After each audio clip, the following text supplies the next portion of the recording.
সুপ্রিয় দর্শক, আপনাদের ভালোবাসায় আসলাম এক অসহায় মেয়ের কাছে। আমরা শুনবো তার জীবন কাহিনী। আসসালামু আলাইকুম। হ্যাঁ আপু, কেমন আছেন? ভালো আছে। একটু জোরে কথা বলেন, আমাদের দর্শক বন্ধু শুনতে পায়, হয়তো ভাববো যে মেয়েটা কি একদম নার্ভাস, কথা আমরা শুনতে পাই না। তো যাই হোক, আপনার নাম? সাথী। সাথে। আপনার দেশের বাড়ি কোথায়? ময়মনসিংহ শেরপুর। ময়মনসিংহ শেরপুর। আপনার ফ্যামিলিতে কে কে আছে আপু? আমার আম্মু আছে, আমার আব্বু আছে, একটা ছোট বোন আছে। আচ্ছা, ছোট বোন আর আপনি। আপনার বয়স কত? 22। 22। আপনার লেখাপড়া করছেন? হ্যাঁ করছি। কতটুকু লেখাপড়া করছেন? 8 পর্যন্ত করছি। ক্লাস 8 পর্যন্ত। আর ইচ্ছা জাগে নাই যে লেখাপড়া করি? আছে, লেখাপড়া মোট আছে, কিন্তু আমার আব্বু তো গরিব, এই জন্য পড়াইতে পারে না। ও মানে একদম দরিদ্র, তোমার আব্বু মানে সামর্থ্য নেই যে তোমাকে লেখাপড়া করাবেন। যাই হোক, তুমি আমাদের ক্যামেরার সামনে আসছো বিয়ে সাথের জন্য, এই তো? তোমার বয়স কত বলছিলে? 22। 22 বছর। কত বছর বয়স হলে তোমার সাথে ম্যাচিউর হবে মনে করো? 30, 40, 50, 45? হ্যাঁ।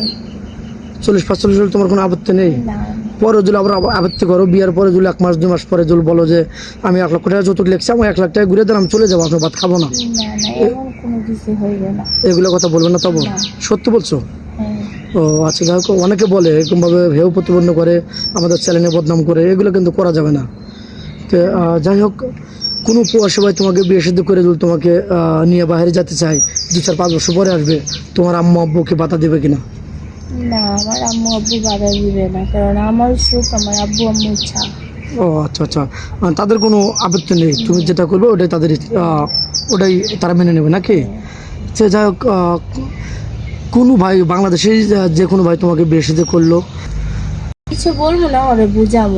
আগে বুঝাবে। অনেক সুন্দর কথা বলছাম, আমি এটা আশা করছিলাম। এমন না তো ওই হ্যাঁ আমি ঝগড়া করবো না, এমন কিছু না, আমি ওরে বুঝাবো। বুঝাই হ্যাঁ যদি দেখি ওরে যদি ভালো বানাইতে পারি, তাহলে তো ভালো হইবই।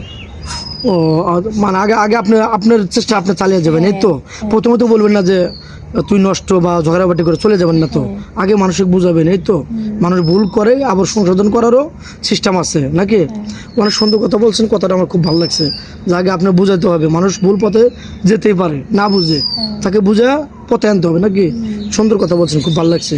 তো যাই হোক, ভিডিওটা লং করতে চাচ্ছি না, কারণ 2-4-5 মিনিটের মধ্যে কারোর জীবন গল্প শেষ করা যায় না, অনেক বড় জীবন। তো আপনার তো ফোন নাম্বার নাই নাকি? ফোন কিনেছেন আদৌ? না ফোন কিনেননি?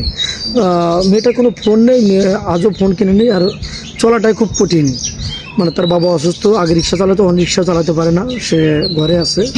তো মেয়েটা কোনো ফোন নেই। আমাদের নাম্বার দেওয়া থাকবে ডিসপ্লেতে, স্ক্রিনশট মেরে পিকচারটা পাঠিয়ে দেবেন, আমি তাকে দেওয়ার চেষ্টা করবো। ভালো থাকবেন, সুস্থ থাকবেন, এই বলে শেষ করে দিলাম। আল্লাহ হাফেজ।